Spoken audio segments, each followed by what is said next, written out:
Hello there, my friends, and welcome back to another episode of the Messy Middle Podcast / Dockless Fitness YouTube.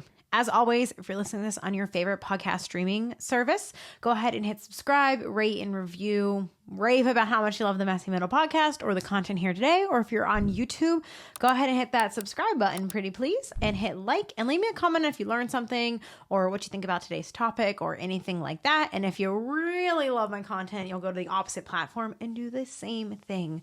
So today I want to talk about something that is a little bit more related to body change and body composition and, the conversation around performance versus aesthetics. And so I want to give the disclaimer that I know a lot of people know me as the performance focused only person, and I don't talk a lot about improving or changing body composition or, general advice or guidance around that. So again, I've never been against it, but it's not usually the focus of my content. But I do want to give you an option today that if you're sensitive to that topic, you don't want to talk about it, you're going to be disappointed and want to yell at me for talking about this topic, then you can just go to the next episode, or I will catch you on the next episode, and I'm giving you that out right now. But I do want to talk today about the idea of performance versus aesthetics, because that does come up in my questions or my Q&As a lot, or when people want me to talk about things. And I recognize that a lot of people genuinely do have fat loss or body recomposition. I like that word a little bit better, goals. But they also are drawn to my page or my content because of the fact that I'm very performance focused. And so I want to acknowledge that I really love creating a space where we are all very much performance focused and start to look at fitness through a different lens. But I'm not ignorant to the fact that people want to improve body composition, and that improved body composition also can mean things like improved muscle mass. And that is something that I am very, very pro. And so, in the world of fitness, there's this argument or conversation of performance versus aesthetics and which one can you have and this and that. And there is going to be some conflict there, but a component of physical fitness can be body composition. And, body composition does matter for performance. The degree to which it matters might be somewhat overinflated, but it is a component of your overall physical fitness and health or whatever that is. And I know it's a touchy subject. So again, I want to remind you that body composition is not only fat composition, but also muscle composition and the ratio between those. And that, when we think of body composition, it is a ratio, right? There is absolute fat mass and there's absolute lean mass, but we're thinking about a ratio and relationship there. But a lot of people think of that as just like, oh my gosh, you're saying the fat mass, but it is also the muscle mass. I'm really going to reiterate that a lot today. And, are these impossible to pursue simultaneously, or can you look good and move good and feel good, right?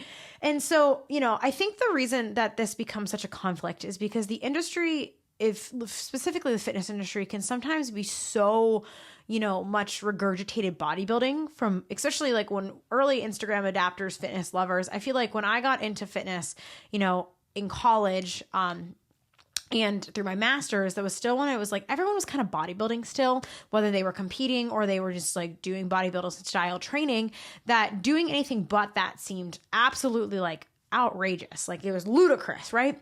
And so, as we've merged past that and we have the rise of CrossFit in hybrid training, or, people are more intrigued in Hydrox and Spartan or, adventure races or all of these things that aren't just traditional bro lifting, we get this idea of can we look good and move good, or do we only have to move good? And there's also that aspect of people who have been spending their entire life, dieting and chasing that rabbit wheel of their body looking a certain way, who just want to train for fitness, just to work towards things and what they want to do. So I want to start this out by saying that my favorite saying, and I always talk about this, is that fitness isn't a look, it is a skill.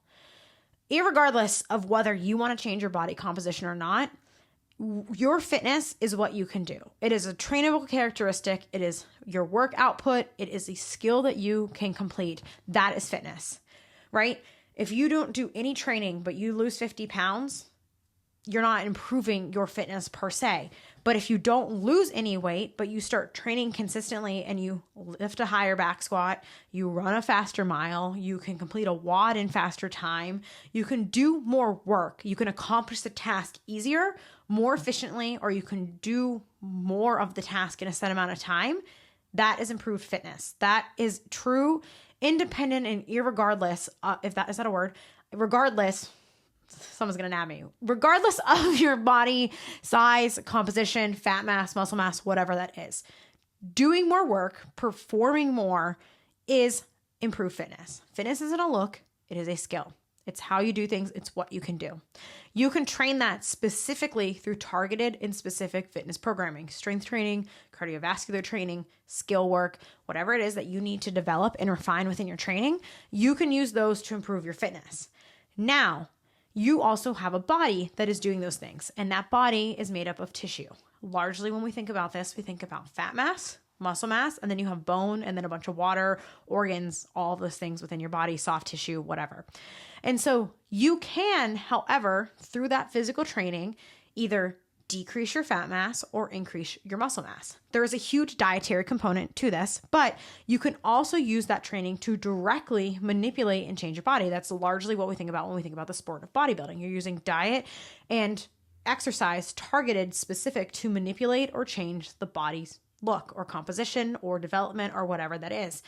But that isn't only owned by bodybuilding, right? When we think about people who do things like CrossFit or hybrid athletes or athletes in general, they have a wide variety of body types, right? We're not just thinking about one lean, muscular, specific body type here. There's a wide variety of body types here, but they tend to look fit or athletic, right? And I think the thing that is missing in some other places where people are like, well, I'm doing CrossFit or I'm running a lot or I'm very active, I'm very fit, is that you're forgetting the muscle lifting component of that bodybuilding does have when it comes to thinking about improving body composition or refining this. And so when we have this conversation of performance versus aesthetic, you can also say the same thing of people who potentially only lift, but their body size or shape doesn't really change a whole bunch, but they're getting stronger, right? They're improving that trait or characteristic, but they're maybe not changing body composition along with this. I don't want to say that lifting automatically is the thing that's going to lead to this, because by default, the improvement in skill and neural adaptations of that don't necessarily require a change in body composition until maybe you get to a certain point. So when it comes to, looking at our fitness as a performance versus body composition goals or aesthetics, we can have both. But it's going to be largely driven by diet, right? What we eat, how we eat, when we eat, calories in, calories out. People hate that. And using those as tools of manipulation to support our body composition or our training. Sometimes these go hand in hand, right? You can do a really hard, high, intense, focused only on your work performance, your power output, or the objective that you're training for, but have your nutrition really dialed in and your body composition can change. Or you can train really hard for an objective and kind of not really have it as dialed in. Your body kind of stays the same and still get better. Both these things can be true. But when we think about looking towards a performance goal while also favoring aesthetics or looking at that as well, that's where we're really going to have to dial in that dietary component. It doesn't necessarily have to mean energy deficits or restriction. It can be as simple as just increasing your protein intake, tracking that and maintaining that, and skewing your carbohydrate ratio more towards your training, so higher, and pulling back fats a little bit so you can allow yourself to fuel that appropriately while not overeating fats to bring in more calories so you're able to maintain more of a caloric maintenance while seeking and pursuing those goals. Again, if you don't like diet talk, this isn't going to be the podcast for you. But when we think about people who are maintaining more aesthetic looking physiques while also pursuing performance-based goals, this is going to be largely driven by the fact that they are eating in a way that supports that and supports body composition, but also training with a component of resistance training as well, right? So when you think about a lot of people who we think characteristically look athletic or more fit, you might not pick the world's most elite marathoner because to you might view it as being more fit and muscular, even though they are more fit than anyone listening to this podcast right now, right? When we think about that, we're forgetting that bias that we're pulling from that usually comes from improving body composition through increased muscle. Right? When we want to be toned, we want to look fit, we want to look athletic, we want to improve the way our body fits in our clothes or do things like that. it's largely going to be coming from developing muscle tissue, right? And that's why the dietary component is so important, because you have to have adequate protein to do that and recover and build that tissue. And you also need that adequate carbohydrate to sustain and support the activity that you're doing, especially if you're doing that resistance training alongside higher volumes of cardio or hybrid type training, which many of you are doing. And so you have to develop muscle tissue to give your body that shape that you are looking for. You have to improve your body composition by driving up that muscle tissue mass. Whether you have fat to lose or you're naturally more lean, regardless of that, we all benefit from gaining and increasing muscle tissue. And that is a huge piece of the puzzle when we think of body composition. And when we think about our performance and athletic goals, usually that muscle aids in our favor. We're already doing that. And so if we're going to get the most bang out of our buck from the time we spend in the gym and we want to recover and develop that muscle tissue, which we should be doing because of health, longevity, and performance, we want to be making sure that we are eating enough protein and energy to support that in our training, right? And so that is one piece of a puzzle. I think I get this from a lot more runners who are like, okay, well, I do all this running, but I don't look fit and athletic. Like, you probably just need to develop muscle tissue, just like women who, want to be toned and they want that look. What they mean is they just want muscle tissue. It is the same thing, right? And then similarly within this conversation, then we have the question of leanness and energy deficits and getting to that point. And how does that fit in within our idea of performance pursuits, right?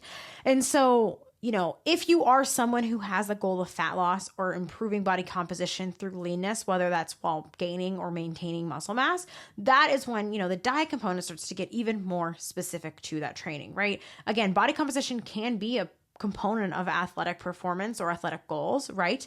And so I really don't want to give the impression with this episode that I'm giving people like permission to diet while doing high volumes of training. We'll talk about that here in a second. But we can factor in and consider body composition here as well. And so if you are somebody whose desire is to have a performance goal, but maybe you have a significant amount of adipose tissue that you personally have chosen that you would like to lose, or you're someone who feels like you maybe don't have a ton of muscle, but you have some more fat than you would like, and you want to find a happy medium with that, that is where, again, the dietary component is going to come into play, right? And can you eat in an energy deficit? Is it harmful? Is it going to impact your performance? Because you are going to, at some point in time, have to do some sort of diet cycle or dial in your calories and nutrition overall to be more tight, so you're able to keep your weight within certain parameters or your body composition within certain parameters, because weight can shift with muscle gain and loss and all that stuff, while also focusing on your performance goals. And so, within this, the biggest question is, can I eat in a deficit while also pursuing X, Y, and Z goals? And the answer is, it depends, right? You guys hate that, but that's always the answer. And so when we're thinking about these things, when you have a very high volume, high specific, high output, high demanding goal of your training, that is probably not the time to enter into a deficit, right? That's probably not the time that you're like, you know what, I'm going to cut my calories because I don't want to gain weight or lose weight or whatever it is when you're at that high peak of that, right? But you can look at maintaining your weight. You can focus on maintaining your weight or, lessening the amount of weight you're gaining. I mean, in general, my advice to people, whether you're in a heavy, hard training cycle, is not to just gorge yourself. It's to eat for the activity and what your body needs to recover. Eat more if you're more hungry or needing more, but you don't need to be dirty bulking or gorging yourself if you're training for a race, unless you want to. You're an adult with autonomy. You can do whatever you want, but you can maintain within parameters of that. But that does require a little bit more focus to making sure that, your intake is, within line with your hunger, which is within line with your recovery and what you're actually needing to meet those goals. For people who are new to fitness or just starting out, or you're just starting running, or you're just starting for a race goal, or you're just starting for things, you have to ask yourself how big of the thing that you're working towards is and how stressful it is on your body, and if that is the right time to also compound that with a deficit, right? And so for some people, if you're just adding an activity and you've developed the habit and you feel good about it and it feels sustainable, you don't need to stop exercising to go into an energy deficit. I think that's sometimes the impression people give. It's when you're suddenly spiking or increasing your volume, like training for a marathon, is not the time to go into energy deficit, right? A marathon is not a diet plan. I think Sarah Tierney, my friend who has great content around these things, she's said that. I'm stealing that from her. But it's true. It's not a diet plan for you. You still need to spend the time focusing on that performance goal and maybe table that body recomposition goal for an off-season type thing. So this is where I think that people think, well, if I want to train for performance, I can never improve my body composition. I can't focus on these things. And we know I love a seasons approach. And this is where I think that if these are goals that you have for yourself, maybe you take a break from training for a marathon training cycle or events or CrossFit events or powerlifting meets to spend a period of time. Where do you need to develop or refine things? Do you need to spend a significant amount of time building muscle mass because your issue is that you actually just lack muscle and you don't need to be in a diet or in a deficit or you're resisting your food? You really just need to be spending that time building muscle in order to get the physique or the look or the aesthetic that you're going for. Maybe you just lack muscle, right? I think that's the biggest conversation I've had with female students when we do body composition labs is they'll be so upset because their body percent is high. And I have to explain to them it's not because their fat mass is high, which necessarily wouldn't be a bad thing. Females need fat or people need fat in general. But it's that muscle is low. So, do you need to spend a significant and off-season based time focused on developing that muscle tissue so you have that underlying, shape that you are looking for with what you are doing?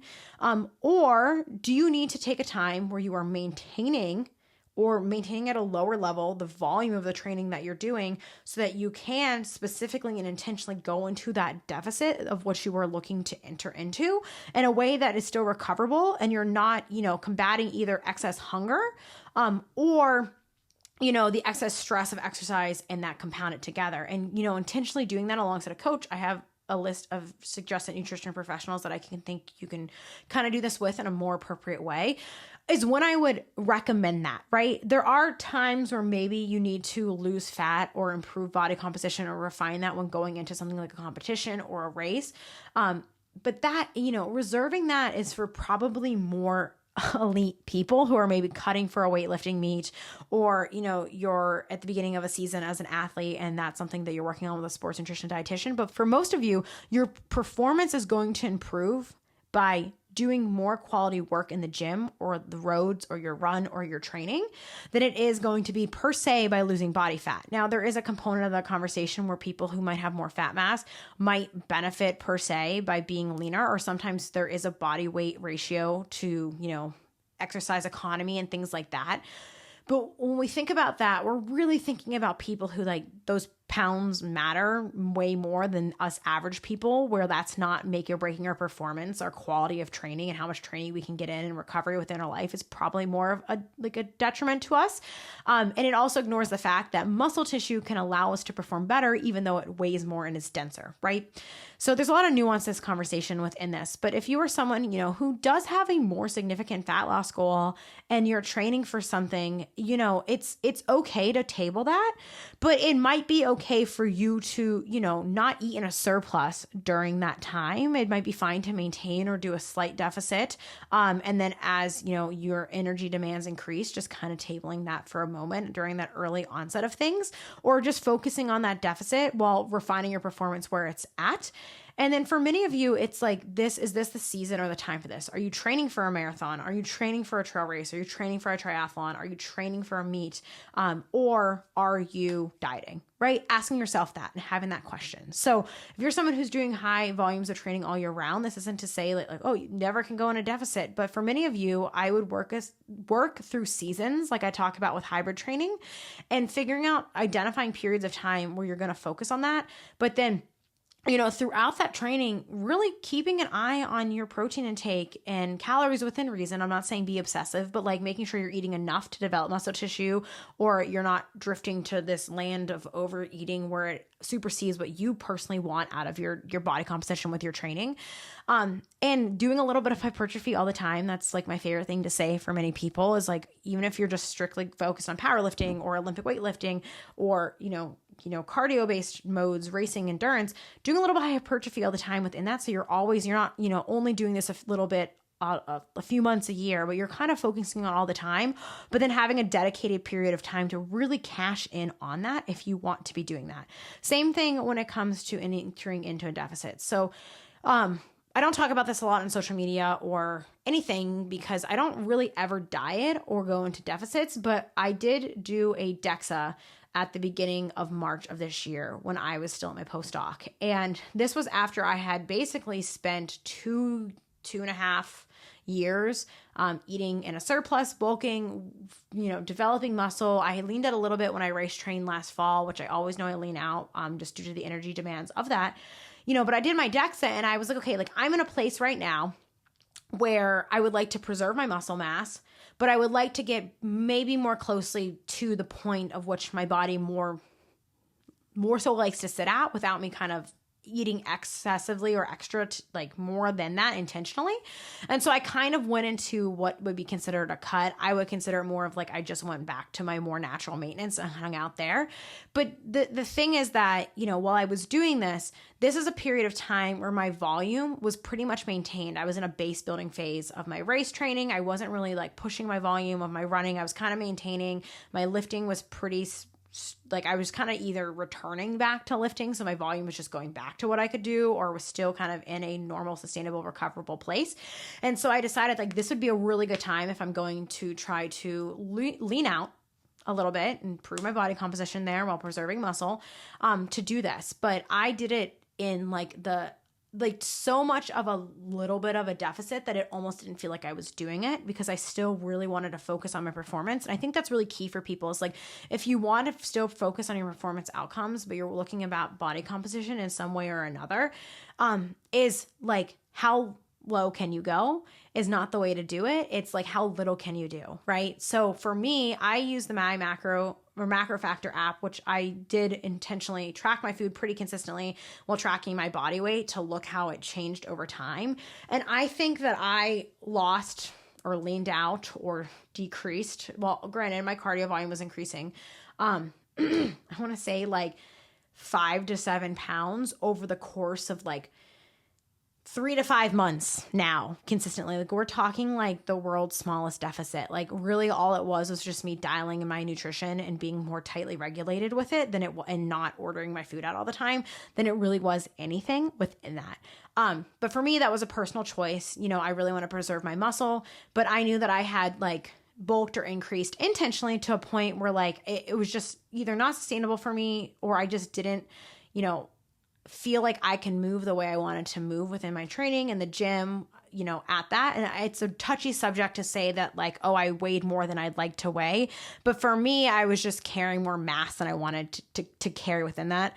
And I knew I was in a place where I had intentionally set time aside to really develop muscle tissue, to just kind of go back to where my body likes to sit. So that's true recomposition there, where I increase muscle mass and then increase fat mass with that, but then pull that fat mass back down. So that's kind of a season's approach to that. Where now that my weight's gotten to a lower point, that I'm actually at a point where I'm like, okay, no, like I don't want that. I need to eat a little bit extra the next few days because I've hyper swung where I think is good for my body to be. And you have to be really smart and strategic about that, because that weight fluctuations can also be an indication that you're under eating for performance. And so I do track that pretty closely and make sure there was no big weight fluctuations. And I kind of stopped that. Once I got to a point where I was like, okay, great, awesome. My training volume's increasing. We're not decreasing that anymore. And then that hyperswing drop I saw this past week, simply coming off my elopement trip where I was probably under eating and overactivity. This week, I'm like, okay, we're going to eat a little bit more, because the goal right now is to peak my performance, not to lean out, not to lose more weight. Like that was an early spring base build type goal. For now, that can't happen. So I have to really assess those hyperswings. So one thing that I think that people struggle with when they add in cardio or endurance, however, is this, this increased drive to eat and feeling like you gain weight or your body composition gets worse while you're training. And again, you don't have to track everything you eat, but something that I think is happening here that people don't realize is happening is, one, you're either losing your appetite or having like less of an appetite because of the reroute of blood from your stomach during endurance exercise, or the hormones that are released within the gut that kind of suppress that a little bit. And some people do have increased hunger. I'm not to say that everyone has decreased hunger, but there is some sort of a suppression response there. And so you really have to make sure that you are eating enough protein during these things. I think that's huge, especially for recovery and maintaining that muscle mass, especially if your running volume's increasing, you're putting yourself into an energy deficit all the time. You really want to make sure you're providing your body with protein adequately, like spaced across the day around your runs and workouts and your lifts all that time. Two, making sure that you're maintaining lifting, a little bit of hypertrophy all the time during that race training phase. That's why we like hybrid training. You don't have to do the most, but you do need to do some to keep and maintain that. And you want to focus on eating in a way that doesn't decrease that muscle mass and, keeping enough intensity in your lifting, even if your volume's down, to kind of preserve that or continue to build that. And then another thing that I don't think people realize happens is that, if you're not tracking your food, you might not be aware of this, but, you might start to eat more satiating foods that are a little bit higher in fat to, fill in your caloric needs. But then if you're not, intentionally eating enough strict carbs, that's why I'm such a proponent of like a more high carb intake, especially during these high volumes of endurance training and running, is that when you're not doing that, your body still needs those carbs. So if your glycogen stores are depleted or your liver glycogen is depleted and you're not repleting that adequately, with the carbs in your diet, so you're not bringing enough to also recover and replenish and top off those stores, right? Because your body's going to use what you're eating in your diet to recover and maintain your basal activity every day. But if you're not then refilling those glycogen stores and those liver stores, you might have increased drive for hunger. And that, that decrease in your glycogen stores might lead to you feeling like hypoglycemic or bonky or wonky or feeling like really hungry and then overcompensating by eating more to sustain that need that your body wants, or craving sugary stuff or all of these things. But you might be already getting to your caloric intake through the fat and protein that you're eating in your diet. But then because of your cravings or your need for recovery or replenishment of those glycogen stores, you start eating more to match that. So that's why I think even if you don't track your food, it's more important during those race training seasons, from a performance perspective, to make sure you're eating enough strict carbs. And by strict carbs, I mean like potatoes, breads, wheats, grains, fruits, fruit juices, sugar, carbs, whatever you want to think of what's in that, potatoes, my favorite, because you're going to need that for activity. And so you're not bonking and feeling terrible all the time. You might be eating enough, but you might not be eating in a way that's skewing the carbohydrate needs that your body needs to sustain that activity. But doing so as well will help kind of to some degree maintain your body composition during that phase of training, because you might be eating enough calories and recovering, and you're not going to be as hungry because you're bringing in the carbs that your body needs to sustain that activity, right? So that's where these things kind of start to go hand in hand. So performance focused food can be very similar to aesthetic focused food. The difference is going to be the amounts. And so when you get to the tail end of racing or training, or you're peaking for something, or you're doing a high volume thing, you're preparing for a meet, it isn't abnormal to gain a little bit of weight or fat mass. And that's just because your caloric need is really high. And I think this is where the conversation is hard, because you're not going to maintain bodybuilding level leanness while having these high performance goals. You're usually not going to do this. You can become a leaner version of yourself than maybe you normally are at these performance-based goals of years and phases of training and, diet cycles, or, improving your meal composition and stuff like that. But you might have to sit at a slightly higher level of fat or higher body fat percentage than you would personally prefer to make sure your body has the energy or, the fat mass that it needs to sustain, support, and recover your training. And this is especially true for endurance or female athletes. So male athletes that do endurance or high volumes, that stuff, are at risk of low energy availability too. But when we think about this with especially female athletes who are more at risk of this, like these energy deficits that you're already in from training and across the day, and or like, if you're restricting your food on top of that, all of that stuff can really add up and lead to suppressed cycles or bone loss or muscle loss or decreased performance. So we really have to watch that line. Like there's this idea that lighter is better and lighter is faster, and that isn't true. Healthy is better, healthy is faster. And, having some extra mass on your body because you're developing muscle tissue can, one, give you the look that you're going for. But it also can, improve your metabolism, metabolic health, and performance while still being at a heavier weight. We talked about that before, but we don't want to have leanness at the cost of performance, and we do not want leanness at the cost of health. I've talked about this before, that I personally always sit at a point with a little bit more fat than maybe a lot of other maybe fit or athletic people that do similar things to me do, because for me, it allows me to eat in an amount that I can recover and do the activities that I want to do. without sacrificing my health or my performance along the way. And you might have to have a difficult conversation with yourself of that health versus performance thing and what you actually want. Because to some degree, the level of leanness that you might have in your head of what you want to be versus the performance goals you have, they might be in conflict. But there is probably a degree of what you can improve body composition within your health or fitness journey or, athletic pursuits that can complement or work with your performance goals. But it's once we start getting into that sub 20% for females and sub 15% for males, we have to start having more honest conversations with ourselves about what it will look like to take to get there. And if that's worth the energy deficit and its conflict within our performance, or if it would improve that performance for us, that might be a possibility. But, these things don't have to be completely divorced from each other. They're not taboo. Body recomposition is a goal for many, but that doesn't mean you have to forego performance-based goals, but you still need to do the fitness required to achieve those. You still need to eat in a way that supports it, but you can also eat in a way that supports your body composition or take times dedicated to improving that, whether through increased muscle or targeting fat loss or, vice versa, or just eating at maintenance for an extended period of time while really pushing your training and allowing yourself to eat enough to recover while also improving that composition more slowly, which might be a more favorable option for many of you over time. So, again, fitness isn't a look, it is a skill, but you can look muscular or lean and be fit at the same period of time. But how muscular and how lean depends on what you personally choose to do, how much training you want to do, your diet, composition, amounts, all of that stuff, your recovery, but also how much of that conflicts with the actual performance that you have, right? So it's not that you can't have both to some degree. I know I'm lean and fit. I could be fitter and I could be leaner, but that's a choice within ourselves of which we can make. And it's not bad to have fat mass. It's not bad to choose to not diet. It's not bad to choose to focus only on performance. I mean, Sarah, my friend who I quoted earlier, said once when she shared my page, she's never seen me diet. And honestly, the small energy deficit I went in this spring was probably the first time I've done that in like 5 years. I really don't. I'm the queen of maintenance and hovering around where I'm at. But I went through that bulking phase for a while there. And I was like, okay, like I'm at a point where I think I've reached a good amount of muscle tissue to support me. And like I can maintain through this next big season of Ultra Push. And that was an intentional choice I made. But I don't want you guys to think it's because I thought I was fat or I didn't like my body or anything. It was just like, hey, I kind of just want to go back to where I feel like my body sits a little bit easier within these goals. And, you can make that same choice for yourself, or you can choose to say, hey, this isn't for me, or focus on just improving your performance and eating for a while.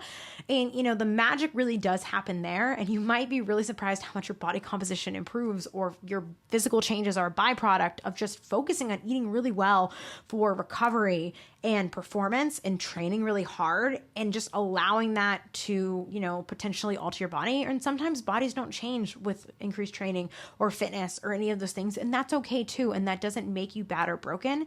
But if you do decide that is something that is important to you or you want to pursue, there might be some adjustments that you need to make, specifically when it comes to, increasing your resistance training or manipulating your diet along the way. So again, I know this can be a sensitive topic for many. I try to, add as much nuance to this as I can but I also know that, people are going to pursue these things anyway. So I think it's worth having an honest conversation about how these things can occur within each other and being smart and practical and not, dieting while training for a marathon, but also knowing that you can be a marathon runner and potentially have some sort of body recomposition goals. They just might not be at the same time or, fill in X, Y, or Z sport, bodybuilding, powerlifting, CrossFit, whatever it is, all of these things where these conversations do come up, and we can't ignore the fact that there is a lot of body dysmorphia and negative body image and maybe skewed or false perceptions of what an ideal body looks like in these places. And all bodies can perform and do these things. You don't have to change your body to qualify as being an athlete or fitting into sport or improving or gaining fitness. Fitness isn't a look, it is a skill at the end of the day. But if you have performance and aesthetic goals, this is kind of the best approach and advice I can give you around that and how to think about those within your own training. So if you enjoy this episode, let me know in the comments if this is something you struggle with, or, you've chosen one path versus the other. That's totally okay. Let me know. Let's have a conversation. The only thing I ask is that nobody comes kicking and screaming at me because you don't like that I had a conversation around body composition. When you are adamantly against any body changes whatsoever, that is okay. And I'm totally in support of that, especially if that's your choice. But we can't ignore that people are going to pursue these things, and we can give them the best advice and guidance we can to do it in a way that isn't going to harm them long term, right? We do know that there's high risk of eating disorders within sport, low energy availability, all of these things, and that people of all shapes and sizes are at risk for them. So we do need to be wary and cautious of this. If tracking isn't for you, that is fine. If worrying about this stuff isn't for you, that is fine. If you want to take an intuitive eating approach to your training, I think that is fantastic. And if you want to work on specific body composition changes while, having long-term goals within things, and that's okay too if you are in the headspace to pursue that. But we're all individuals with autonomy who can choose what is best for us, and choose what we need and take and leave that along the way. So again, I know it's a touchy subject, but I get asked about it a lot. So I wanted to open up that conversation here today. If you enjoy this podcast, go ahead and rate, review, subscribe on all the platforms that you are at. Otherwise, I will catch you guys on the next one. I'll see you later.